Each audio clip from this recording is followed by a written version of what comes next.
Bonjour à toutes et à tous. Assalamu alaikum.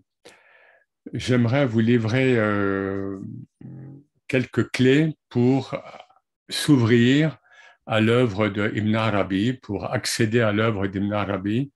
Nous avons entendu là jusqu'à présent beaucoup d'interventions, de podcasts, de vidéos et une conférence aussi. Mais vous l'avez vu et vous le saviez sans doute déjà avant, l'œuvre d'Ibn Arabi est marquée par une grande complexité. Donc, la question là que je pose et que je vais poser à la fin de mon intervention, c'est quelle est l'actualité de l'œuvre d'Ibn Arabi et quelle est en définitive son utilité, puisque en quoi nous, cheminants, a priori sur la voie donc de l'islam spirituel, sommes-nous concernés encore par cette œuvre? Par cette œuvre qui se caractérise, encore une fois, et on va le développer, par une grande complexité et par son immensité également. Et nous, on sait maintenant, d'après des études, que Ibn Arabi est l'auteur en littérature ésotérique, métaphysique, le plus fécond, le plus productif, toute tradition spirituelle confondue. Voilà, donc il y a à la fois cette complexité et cette immensité. Souvent, les œuvres du patrimoine soufi, par exemple, elles sont complexes. On peut avoir des traités, hein, c'est complexe, mais le texte ne va pas être très long. Hein, c'est souvent le cas. Dans le cas de Ibn Arabi, la plupart du temps, nous avons donc une œuvre très dense, environ 400 ouvrages, mais également donc complexe, sauf des passages qui sont parfois, on va dire, d'une pédagogie plus immédiate, mais ils sont finalement assez rares. De la complexité, on va aller vers la perplexité. Et Ibn Arabi lui-même nous dit que la perplexité, et là je traduis en français le terme arabe de hayra, el-hayra, la grande perplexité, l'éblouissement, voilà. Donc, eh bien, c'est un passage obligé en quelque sorte, non seulement pour traverser son œuvre, mais pour traverser la compréhension des textes de l'islam, du Coran, du message de l'islam, et finalement pour comprendre la vie. Hein. Il n'y a pas de compréhension réelle de la vie, de l'islam, du Coran, de son œuvre, etc., sans passer par la perplexité ou par la grande perplexité et qui désarçonne. Pourquoi? Parce que le but, c'est qu'elle désarçonne finalement notre pensée binaire confortable, évidemment. Alors, un premier paradoxe concernant l'œuvre d'Ibn Arabi, dont certains disent qu'il a écrit pour lui-même, dont certains disent, par exemple, je pense à l'imam Jalaluddin Suyuti, mais beaucoup d'autres également, Suyuti qui est mort en 1505, ils nous disent quoi? Ce sont des gens qui défendent l'œuvre d'Ibn Arabi, qui proclament la sainteté d'Ibn Arabi.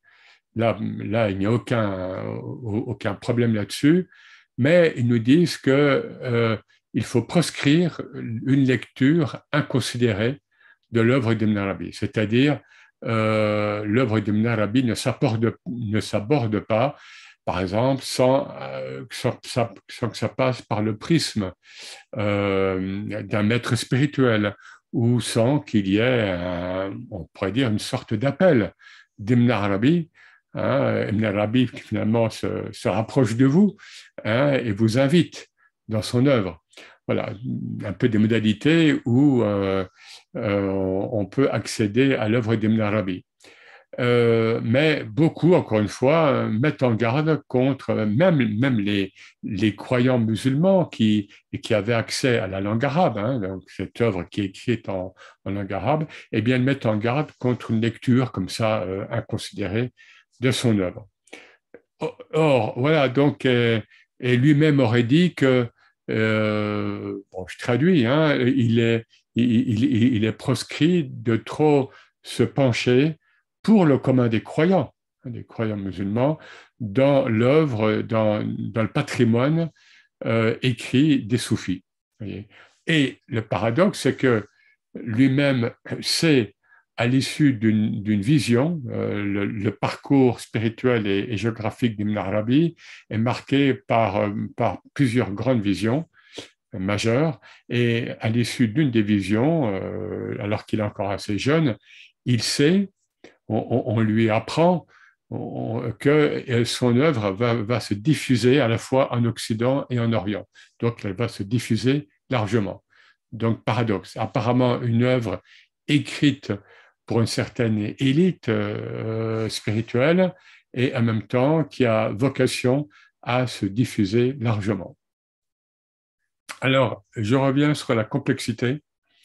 La complexité d'Ibn Arabi, eh bien, cette œuvre est complexe tout simplement, si je puis dire, parce qu'elle elle est fondée, elle est ancrée dans le Coran. Le Coran qui est marqué par une grande complexité. Alors là, avant de revenir sur ce thème, il faut bien dire justement que Ibn Arabi le dit et s'en réclame bien souvent, son œuvre en effet est ancrée dans le texte même, dans la texture donc du livre saint des musulmans. Et du coup, on peut dire que Ibn Arabi est un littéraliste, c'est-à-dire il part dans son œuvre immense et dans ses développements immenses sur le Coran, eh bien, il part de la lettre du Coran. Donc, on peut dire que Ibn Arabi est un littéraliste, mais évidemment, pas comme les littéralistes de certaines tendances donc de l'islam moderne d'ailleurs, hein, qui s'arrêtent à la lettre immédiate et qui ne vont pas, chercher en eux la profusion de sens. Le travail d'Ibn Arabi et son ouverture spirituelle consiste bien dans le fait que, à partir de la lettre même du Coran, vont jaillir en lui, hein, vont lui être inspirés, eh bien, une profusion de sens, de ma'ani, hein, un terme clé dans le langage soufi, et chez Ibn Arabi, el ma'na, donc au pluriel, el ma'ani. Voilà, donc et donc Ibn Arabi n'est jamais dans un style allégorique, ce qui va être le cas de certains représentants de son école, ce qu'on appelle l'école d'Ibn Arabi, donc des gens qui ont voulu suivre l'œuvre d'Ibn Arabi, qui se sont inspirés de son œuvre, qui vont la commenter et qui parfois sont très allégoristes. Ibn Arabi part toujours de la lettre et de la réalité première. Simplement, il en tire encore une fois des sens inouïs, c'est-à-dire inouïs au sens où on ne les a jamais entendus, on ne les a jamais lus, ils ne sont jamais venus à notre conscience. C'est bien souvent le cas. Donc, Ibn Arabi, on peut dire, et pour travailler sur la supralogique qu'on va évoquer un peu après, Ibn Arabi est un littéraliste non littéraliste. Voilà. Alors, revenons à la complexité. La complexité, donc, pour Ibn Arabi, donc, elle est issue du Coran. Complexité, donc, quand je vais donner certains qualificatifs qui sont énoncés par des savants musulmans comme par certains orientalistes qui ont travaillé sur le Coran, eh bien, il faut bien voir que ça s'applique également à l'œuvre d'Ibn Arabi, le plus souvent. Alors, on parle de dislocation, de fragmentation, c'est-à-dire des thèmes et des sens coraniques. Vous le savez bien, lorsque vous lisez le Coran, vous avez dans un verset un thème, un sens ou même un terme, et puis au verset suivant, même parfois dans le même verset, on passe complètement à autre chose. Évidemment, ça dépend des sourates, ça dépend mais tout ça, on ne va pas rentrer dans le détail. Donc, ces sens sont fragmentés et on peut prendre des images liées à l'art islamique on parle d'entrecroisement. Hein, parmi la matière coranique, il y a des entrecroisements, il y a des arabesques, hein, voilà, donc ce qui qualifie proprement l'art islamique. Jacques Berck, un des traducteurs du Coran, parlait, lui, d'entrelacs, hein, vous savez, ce qui est un des traits aussi propres à l'art islamique, et ces arabesques et ces entrelacs qui, qui, qui, qui sont bien sûr non figuratifs et qui sont infinies, parce qu'il n'y a pas de début, il n'y a pas de fin, finalement. Ibn Arabi lui-même, en parlant du Coran, parle d'enchevêtrement de son. Normalement, je traduis, hein, il parle d'enchevêtrement des sens coraniques. Il a même une image très, très, très pratique, très imagée pour le coup, hein, celle des tresses, wafr. Hein, donc les sens coraniques sont entremêlés comme des tresses dans les cheveux. Et donc, il faut les démêler. Donc, la structure coranique n'est pas linéaire. Ibn Arabi le dit, et c'est toujours un pareil, bien sûr, ça s'applique aussi à son œuvre.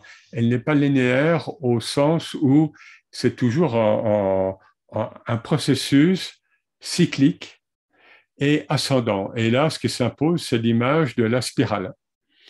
Hein, de la spirale au sens où vous partez, prenons le Coran, vous partez ici ou là d'un terme ou d'un thème, et encore une fois, comme je l'ai dit avant, verset suivant, on part complètement dans autre chose. Eh bien, ce terme ou ce thème, vous allez le trouver plus loin dans le Coran, ou bien avant.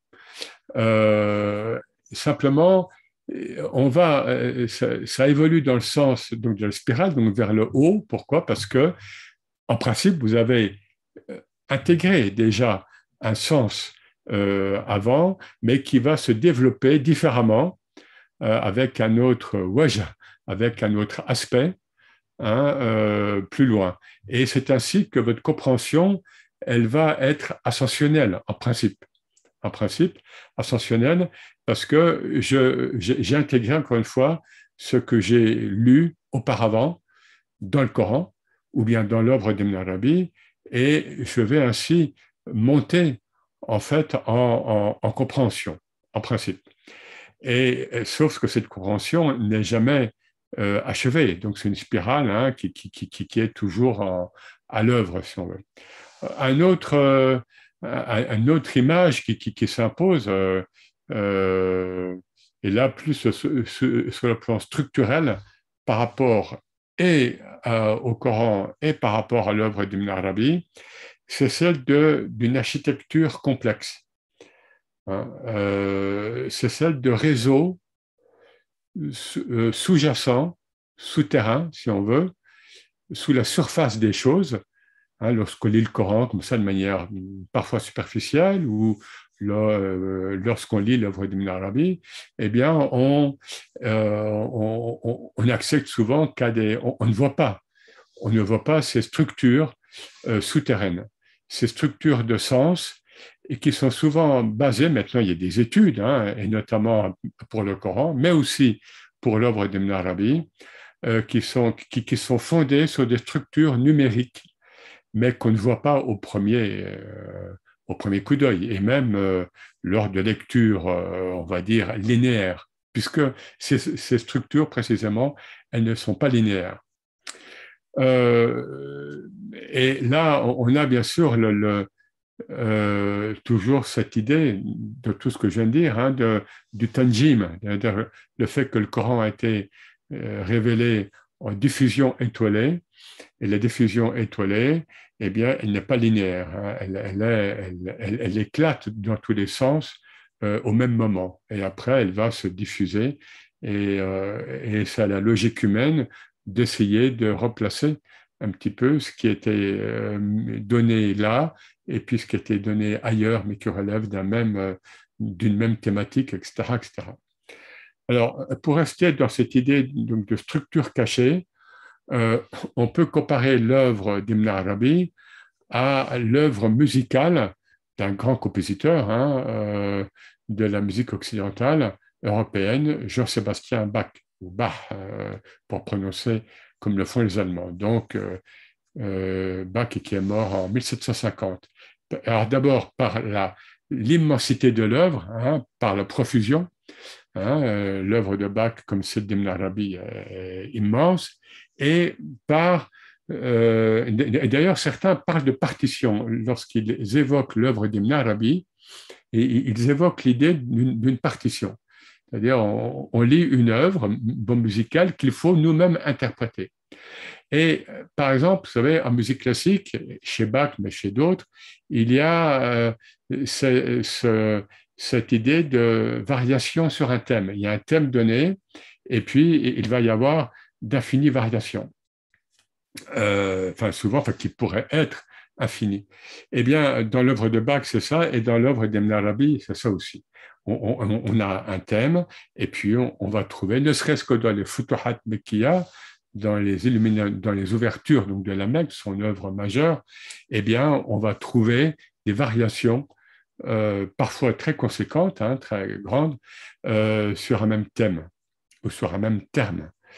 Voilà, donc cette comparaison qui est faite parfois avec la musique, et notamment avec l'œuvre de Bach, on le découvre de plus en plus, qui est très structurée, hein, mais par des réseaux souterrains, bien souvent, et qui échappe, on le voit à l'écoute avec le contrepoint, hein, mais parfois, bon, on ne se rend pas compte à quel point tout ça a été structuré. Et Bach lui-même disait parfois qu'il ne savait pas d'où ça venait. Vous voyez, donc une inspiration à son niveau. Bon, alors, donc on voit bien là que là on parle du Coran. Le Coran n'obéit à aucune loi. Hein, et c'est ce qui est déroutant pour nous, lecteurs humains, parce que c'est lui-même qui donne les lois. Enfin, c'est Dieu, évidemment, mais notamment dans le livre qui énonce les lois. Alors, est-ce que l'œuvre d'Ibn Arabi porte des contradictions, hein, et donc elle est déroutante? Eh bien là, il faut aussi se référer au Coran. Et il faut poser la question, est-ce que le Coran porte des contradictions? Alors on peut dire, parfois on a cette sensation, si on veut. Hein, si je prends un thème théologique, discuté très amplement par les théologiens pendant des siècles, et qui a fait l'objet de grands débats, entre, par exemple, le déterminisme, d'un côté, donc les versets à caractère déterministe, et les versets qui vont vers le libre arbitre. Alors, le déterminisme, c'est le fait qu'il nous est dit que de la science divine, depuis la prééternité, Dieu sait ce qui va se passer dans le monde jusqu'à la fin des temps, chez chaque être, chez chaque créature, voilà, et que tout est prédéterminé dans la science divine, prééternelle encore une fois. Et l'autre versant, et nous avons des versets qui vont apparemment dans un autre sens, ou un sens inverse, c'est que les actes des humains, pour se limiter aux humains, sont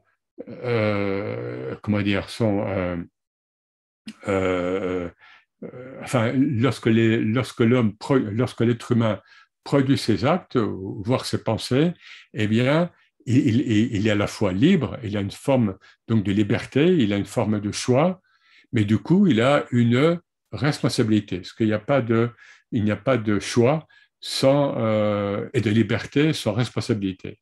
Et donc, il y a plusieurs versets qui donnent cette charge à l'être humain d'une liberté et responsabilité. Donc, comment concilier ce type de versets?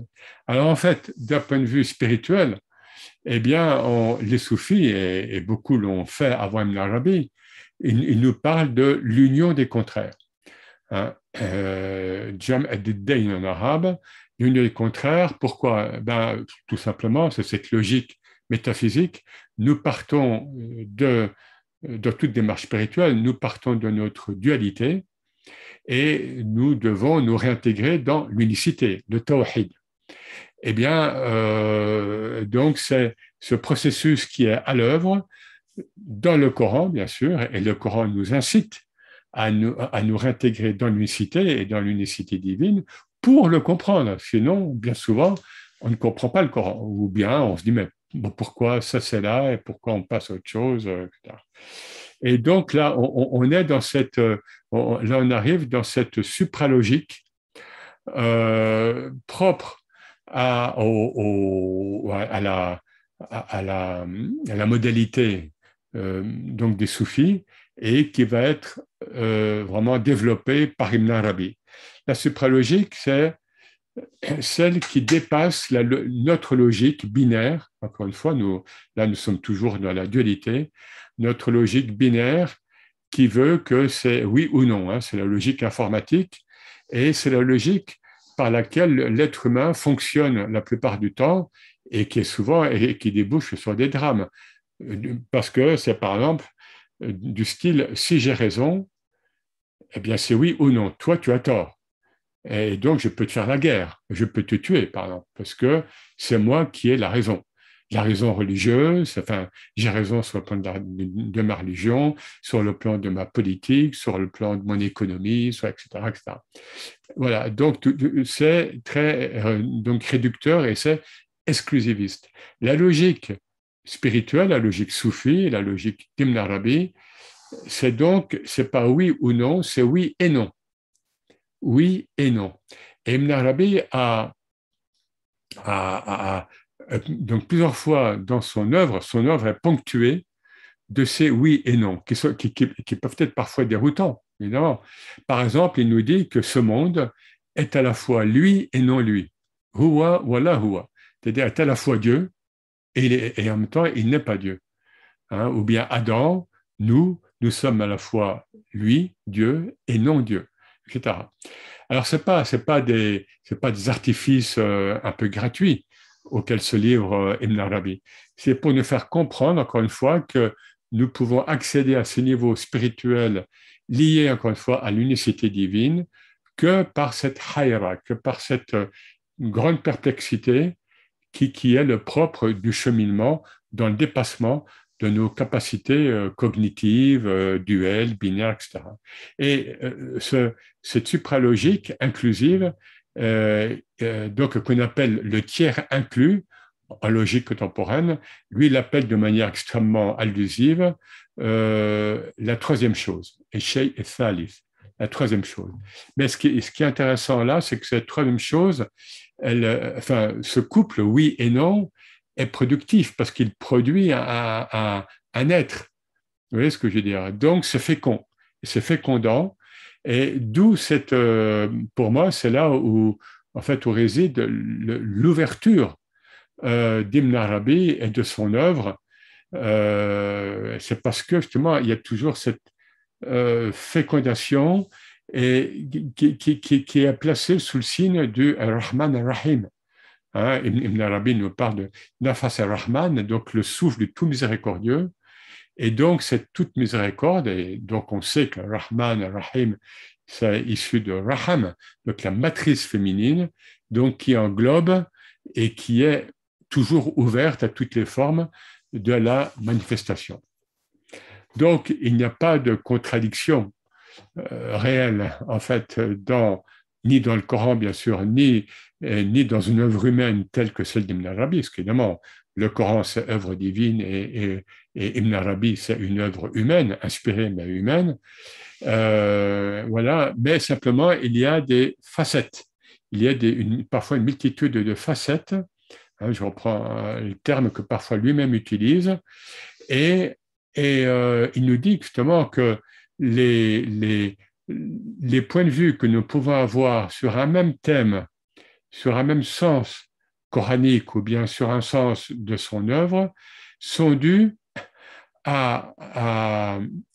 cette multitude est due au fait que le tel nom divin peut être à ce moment-là prédominant dans l'instant, X ou Y. Et puis, à un autre moment, ça va être un autre nom divin, etc. Et donc, ce sont ces noms divins qui sont donc multiples par rapport à Dieu unique, hein, là il y a toute une alchimie évidemment, et qui vont déterminer des facettes, encore une fois nombreuses, voire multiples, sur un seul sens spirituel, qu'il soit coranique ou bien qu'il soit énoncé dans une œuvre spirituelle. À cela s'ajoute bien sûr la polysémie de la langue arabe, hein, donc la langue arabe, même en dehors du Coran et même en dehors des œuvres des soufis, contient des sens étagés, et donc nous sommes dans une profusion de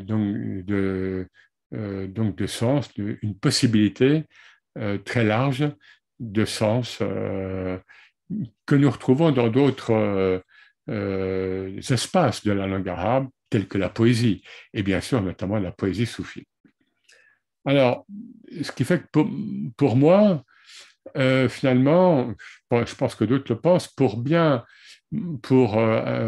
aborder l'œuvre d'Ibn Arabi, finalement, il faut déposer les armes de l'intellect au sens du mental.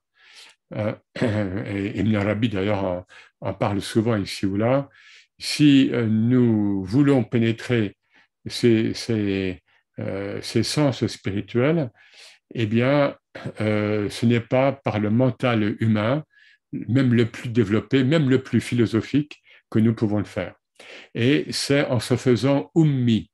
Le ummi, vous savez, c'est une des qualificatifs, une des qualités du prophète, al-Nabil ummi, c'est l'être virginal, qui est dans l'état où sa mère l'a mis au monde, la mère, hein, donc c'est un état virginal. Donc c'est l'être qui est complètement ouvert à la révélation. Hein. Donc c'est l'état du prophète, c'est l'état aussi dans la Vierge Marie, qui pour les chrétiens reçoit le Verbe, qui est donc Jésus. Voilà. Et donc, parce que et donc ainsi, on peut quelque part traverser l'écran sous les. Hein, bon, c'est un peu une image, parce que sinon, si on reste rivé à notre compréhension intellectuelle, pour aborder l'œuvre d'Ibn Arabi, là, c'est vrai que, comme le disent certains que j'ai cités, Suyuti ou d'autres, il peut y avoir danger. Parce que Ibn Arabi nous entraîne dans des dédales, dans des labyrinthes de sens, et on ne sait pas quand on va en sortir, ou bien, pour prendre l'image d'un océan sans rivage, lui-même dit que le Coran est un océan sans rivage, eh bien, et son œuvre, c'est le cas aussi, à sa manière, évidemment, eh bien, il peut nous emmener au large et on peut se noyer. Donc, véritablement, là, il ne faut pas passer par l'intellect binaire exclusif. Un autre facteur aussi qui permet de comprendre la complexité et l'immensité de l'œuvre d'Ibn Arabi, c'est le fait qu'Ibn Arabi est reconnu par beaucoup dans les milieux soufis et dans l'islam spirituel comme étant le Khatm el-Walaya el-Muhammadiya, le sceau de la sainteté mohammedienne. Le sceau, c'est celui qui parachève et qui scelle et qui finit l'œuvre de la sainteté en mode mohammedien. Alors, là, je ne vais pas rentrer dans des discussions. Certains disent qu'il y a un sceau pour chaque époque, etc. D'autres disent que c'est un autre saint qui a cette fonction. Peu importe, en tous les cas, ce qui est reconnu en milieu spirituel, c'est que Ibn Arabi est un waris mohammedi, c'est qu'il est un héritier mohammedien direct. Hein, c'est le moins qu'on puisse dire. Or, alors, qu'est-ce que ça implique? Ça implique qu'il hérite de cette, alors un terme arabe de jam'iyya, la jam'iyya, donc la fonction synthétisante du prophète, donc le prophète Mohammed, la fonction totalisatrice de ce prophète, donc qui est le sceau des prophètes, donc qui va récapituler les types prophétiques antérieurs et aussi tous les types de sainteté pour cette humanité post-prophétique. Voilà, donc c'est aussi une des sources qui permet de comprendre la complexité et l'immensité de l'œuvre d'Ibn Arabi. Voilà, et pour conclure, l'actualité. l'actualité de l'œuvre d'Ibn Arabi. Euh, voilà, je donne un peu ce qui se dit ici ou là. Hein, euh, l'œuvre d'Ibn Arabi a préservé la quintessence donc, du message islamique de la vicissitude du temps historique, de la préserver, à préserver donc ce message de la dégénérescence des sociétés musulmanes, parce que toutes les sociétés humaines, islamiques ou autres, sont vouées sont liées à un phénomène de dégénérescence, de décrépitude, de déperdition, etc., etc. Ça, c'est un phénomène universel dans les sociétés humaines et dans la nature aussi. Eh bien, par sa hauteur de vue, hein, on pourrait dire, l'œuvre d'Ibn Arabi a vraiment donc préservé pour notre temps et pour le futur peut-être, donc l'essence même du message islamique. Et là, l'œuvre d'Ibn Arabi aussi, dans cette époque de désenchantement, vous savez que un chercheur, un sociologue allemand, Max Weber, il y a un siècle, disait que ça y est, notre monde était désenchanté. Hein, bon, enfin, il faudrait un peu plus commenter, mais on comprend bien ce que ça veut dire. Nous vivons dans un monde désenchanté, et précisément une œuvre telle que celle donc d'Ibn Arabi permet de vivifier le message de la révélation islamique et des révélations, de la présence divine, de la présence prophétique, etc., à chaque instant. Pourquoi? Parce qu'il y a un thème clé dans l'œuvre d'Ibn Arabi, c'est celui de tajalli, de théophanie, de manifestation de Dieu récurrente, enfin toujours permanente, hein, qui ne s'éteint jamais, qui ne se dessèche jamais. Et là, on peut comparer à ce qu'on voit dans les textes juridiques ou théologiques donc des savants musulmans anciens, et qui sont parfois pris encore comme référence à notre époque. Alors, ce sont des textes qui sont liés à un contexte. Eh bien, la spiritualité, et surtout telle que l'énonce Ibn Arabi, elle est toujours revivifiée par ces théophanies, par ces tajalliyat qui sont infinis.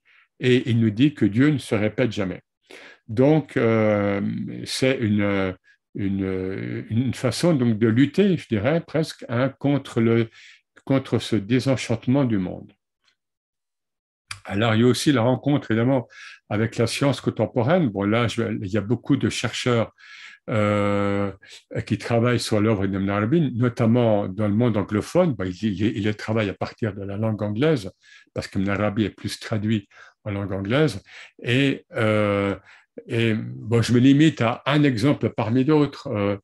Certains ont dit, bah, finalement, l'œuvre d'Ibn Arabi, elle est comparable au multivers. Hein. Vous savez qu'il y a des théories assez récentes, bon, parfois qui sont réfutées, mais enfin, notamment celle du multivers. C'est-à-dire que nous ne vivons pas dans un univers, voilà, avec plusieurs dimensions, mais enfin, non, nous vivons dans un multivers, c'est-à-dire il y a des univers parallèles et qui communiquent parfois. Hein, alors, ça peut être sur un plan spirituel, mystique, comme ça peut être sur un plan scientifique. Et en tous les cas, ils sont là. Hein, et tout est là, mais voilà. Et donc, nous ne sommes pas dans un seul univers, hein, nous sommes dans un multivers. Et donc, ce qui aiderait à comprendre finalement l'image multiforme hein, de l'œuvre d'Ibn Arabi. Alors aussi, une des images, ben ça c'est pas lié à la science, c'est celle du kaléidoscope, hein, une seule matière qui va être éclairée donc de multiples façons. Voilà. Et enfin, bon, ce qu'on peut dire, c'est que l'œuvre d'Ibn Arabi, je crois que je ne suis pas le seul à le penser, hein, elle était sans doute moins faite pour les époques antérieures, alors même que nous avions affaire à des lecteurs arabisants, hein, les gens qui lisaient le Ruh d'Ibn Arabi en arabe, qui étaient des arabisants confirmés, mais leur champ de vue était quand même plus limité par rapport à la civilisation, à ce que vit la civilisation humaine actuelle. Alors, bon, bien sûr qu'au niveau spirituel, ces gens-là avaient des clés, mais globalement, les lecteurs donc d'Ibn Arabi des époques passées étaient limités par des champs qui nous sont ouverts par, par la physique contemporaine, par la mondialisation, par etc. Et donc, ce qui me fait dire que l'œuvre d'Ibn Arabi est plus pour maintenant et sans doute pour le futur. Nous n'avons pas encore compris tout ce qu'il nous dit et peut-être que ça se révélera dans le futur. Et un dernier mot pour dire que, vous savez, il y a Jalaluddin Rumi, le grand poète mystique mort en 1273, et Ibn Arabi sont considérés maintenant, sont vécus comme des maîtres universels, c'est-à-dire que des gens qui ne sont pas musulmans, souvent sont inspirés par l'œuvre de Rumi et par l'œuvre d'Ibn Arabi. Alors, l'œuvre de Rumi est plus accessible. Bon, elle a été écrite en persan, mais elle a été amplement traduite en français, en anglais et dans d'autres langues. Mais pourquoi? Parce qu'elle est très imagée, elle est plus accessible. Et l'œuvre d'Ibn Arabi, elle, par ses difficultés dans la langue arabe même, et donc, quelque part, est plus protégée, peut-être on pourrait dire, de certaines tendances de la mouvance New Age. Et on sait bien, bon, bien sûr qu'il y a des dangers dans ces mouvances New Age. Bon. Voilà, donc, voilà un petit peu ce qui me passait par l'esprit, disons, enfin, ce que je pouvais énoncer pour aider à comprendre l'œuvre d'Ibn Arabi, bien sûr en toute humilité, parce que quelqu'un d'autre pourrait vous dire totalement autre chose, peut-être sur l'œuvre d'Ibn Arabi, parce qu'il y a beaucoup de facettes qui sont attachées à l'œuvre et au personnage, bien sûr, qui est donc d'Ibn Arabi. Merci à vous, merci pour votre écoute et à bientôt. Salam alaikum.